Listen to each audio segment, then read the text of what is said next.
Hi friends, welcome back to Molly's kitchen. ഇന്ന് ഞാൻ വന്നിരിക്കുന്നത് ഒരു അടിപൊളി ഐസ്ക്രീമിൻ്റെ റെസിപ്പിയുമായിട്ടാണ്. പച്ചമാങ്ങ കൊണ്ടുള്ള ഒരു ഐസ്ക്രീമാണ് ഞാൻ ഇന്ന് തയ്യാറാക്കുന്നത്. പച്ചമാങ്ങ കൊണ്ട് വളരെ വെറൈറ്റി ആയിട്ടുള്ള പലതരം ഐറ്റംസും എല്ലാവരും ട്രൈ ചെയ്ത് നോക്കിയിട്ടുണ്ടാവും.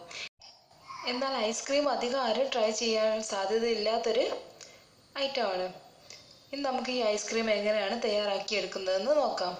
വളരെ സൂപ്പർ ടേസ്റ്റ് ആയിട്ടുള്ള ഒരു ഐസ്ക്രീമാണിത്. എല്ലാവരും തീർച്ചയായും ഇതൊന്ന് ട്രൈ ചെയ്ത് നോക്കണം. ഈ ഐസ്ക്രീമിൻ്റെ റെസിപ്പിയിലേക്ക് കടക്കുന്നതിന് മുമ്പ് എൻ്റെ വീഡിയോ ആദ്യമായിട്ട് കാണുന്നവരാണെങ്കിൽ വീഡിയോക്ക് താഴെയുള്ള റെഡ് സബ്സ്ക്രൈബ് ബട്ടൺ ഒന്ന് ക്ലിക്ക് ചെയ്ത് അതിനടുത്തുള്ള ബെല്ലൈക്കൺ കൂടി ഒന്ന് ക്ലിക്ക് ചെയ്യുക. എങ്കിൽ ഞാൻ വീഡിയോ അപ്ലോഡ് ചെയ്യുന്ന സമയത്ത് തന്നെ നിങ്ങൾക്ക് നോട്ടിഫിക്കേഷനായിട്ട് ലഭിക്കുന്നതാണ്. ഇനി നമുക്ക് ഈ ഐസ്ക്രീം തയ്യാറാക്കിയെടുക്കുന്നതിന് വേണ്ടിയിട്ട് എന്തൊക്കെ ഇൻഗ്രീഡിയൻസ് ആണ് വേണ്ടതെന്ന് നോക്കാം.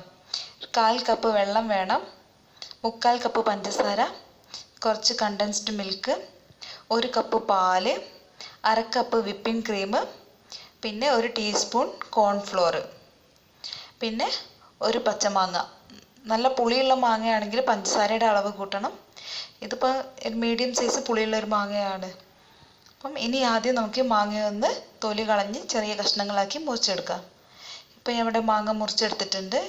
ഇനി ഇതിലേക്ക് നമ്മൾ എടുത്തു വെച്ചിരിക്കുന്ന 1/4 കപ്പ് വെള്ളം ഒന്ന് ഒഴിച്ചു കൊടുക്കാം.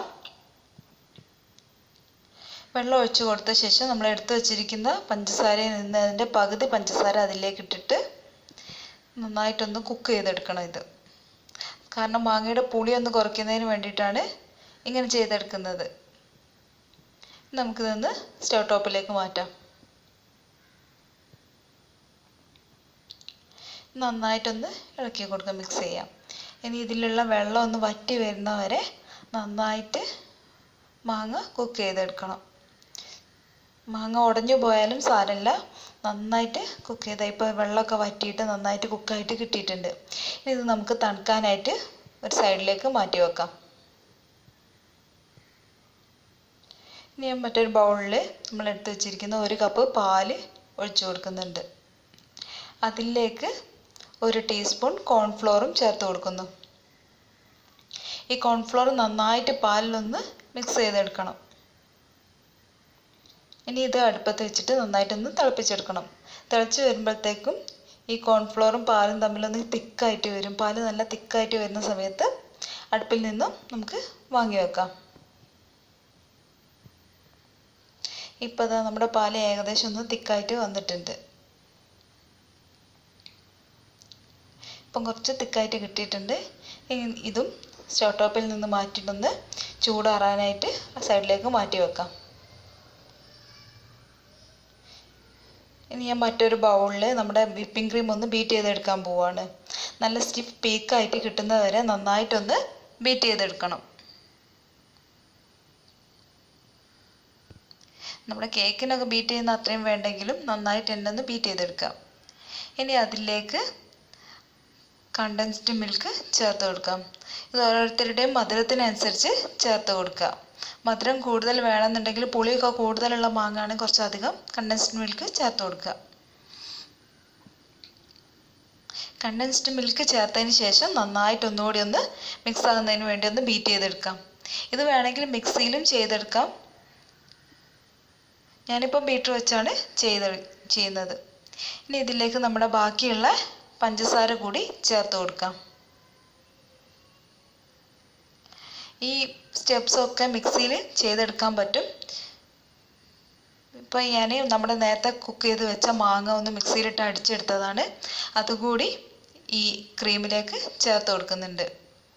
അതും നന്നായിട്ടൊന്ന് മിക്സ് ചെയ്തെടുക്കാം. ബീറ്റർ വെച്ച് തന്നെയാണ് ഞാനിതും മിക്സ് ചെയ്തെടുക്കുന്നത്.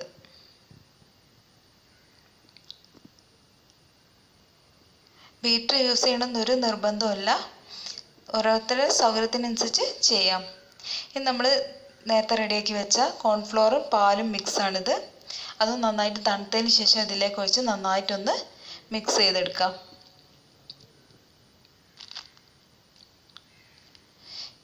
ഇനി ചെറുതായിട്ടൊരു കളറിന് വേണ്ടിയിട്ട് ഞാൻ കുറച്ച് ഗ്രീൻ കളറ് ചേർത്ത് കൊടുക്കുന്നുണ്ട്. അതൊന്ന് മിക്സ് ആകാൻ വേണ്ടിയിട്ട് ചെറുതായിട്ടൊന്ന് ബീറ്റ് ചെയ്ത് കൊടുക്കാം. ഇപ്പം നമ്മുടെ ഐസ്ക്രീമിനുള്ള ബാറ്റർ റെഡി ആയിട്ടുണ്ട്. ഇനി ഒരു 6-7 മണിക്കൂറോളം ഫ്രീസറിൽ വെച്ച് സെറ്റ് ചെയ്തെടുക്കണം. ഒരു ഓവർനൈറ്റ് വെച്ചാൽ അത്രയും നന്നാവും. ഞാനിപ്പോൾ ഇത് വൈകുന്നേരമാണ് ചെയ്യുന്നത്. രാവിലെ മാത്രമേ ഉള്ളൂ പിന്നെ ഇതെടുക്കുന്നുള്ളൂ. എങ്കിൽ മാത്രമേ ഉള്ളൂ നമ്മൾ ഐസ്ക്രീം നന്നായിട്ട് സെറ്റായിട്ട് കിട്ടുകയുള്ളൂ. ഇനി നമുക്ക് ഈ ഐസ്ക്രീം സെറ്റ് ആവുന്നതിന് വേണ്ടിയിട്ടൊരു പാത്രത്തിലേക്ക് ഒഴിച്ചു കൊടുക്കാം. ഞാനിപ്പോൾ ഇതുപോലെയുള്ളൊരു ലോഫ് പാനാണ് എടുത്തിട്ടുള്ളത്. ഇതിലേക്ക് നമ്മുടെ ഐസ്ക്രീം മുഴുവനായിട്ടൊന്ന് ഒഴിച്ചു കൊടുക്കാം.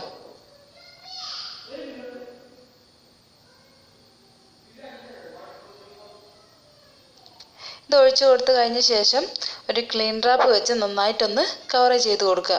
ക്ലീൻ റാപ്പ് ഇല്ലെങ്കിൽ അതിന് പകരം അലുമിനിയം ഫോയിൽ കൊണ്ട് കവർ ചെയ്താലും മതി.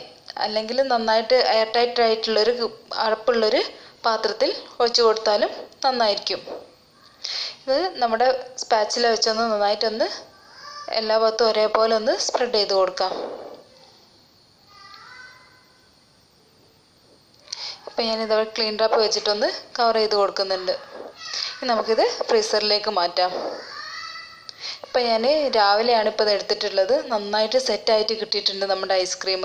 വളരെ ടേസ്റ്റി ആയിട്ടുള്ളൊരു ഐസ്ക്രീമാണിത്. നമുക്കിതൊന്ന് ഒരു സ്കൂപ്പർ വെച്ച് സ്കൂപ്പ് ചെയ്തിട്ട് ഒരു ബൗളിലേക്ക് സെർവ് ചെയ്യാം. തീർച്ചയായും ഈ ഐസ്ക്രീം എല്ലാവരും ട്രൈ ചെയ്ത് നോക്കണം. എല്ലാവർക്കും തീർച്ചയായും ഇത് ഇഷ്ടമാവുകയും ചെയ്യും. നിങ്ങൾക്ക് എൻ്റെ റെസിപ്പി ഇഷ്ടമായിട്ടുണ്ടെങ്കിൽ ലൈക്ക് ചെയ്യുക, നിങ്ങളുടെ കൂട്ടുകാരിലേക്ക് ഷെയർ ചെയ്ത് കൊടുക്കുകയും ചെയ്യുക. നിങ്ങളുടെ അഭിപ്രായങ്ങളും സംശയങ്ങളും കമൻറ്റ് സെക്ഷനിലൂടെ നിങ്ങൾക്ക് അറിയിക്കാവുന്നതാണ്. എൻ്റെ ചാനൽ സബ്സ്ക്രൈബ് ചെയ്യാൻ മറക്കാതിരിക്കുക. Thanks for watching.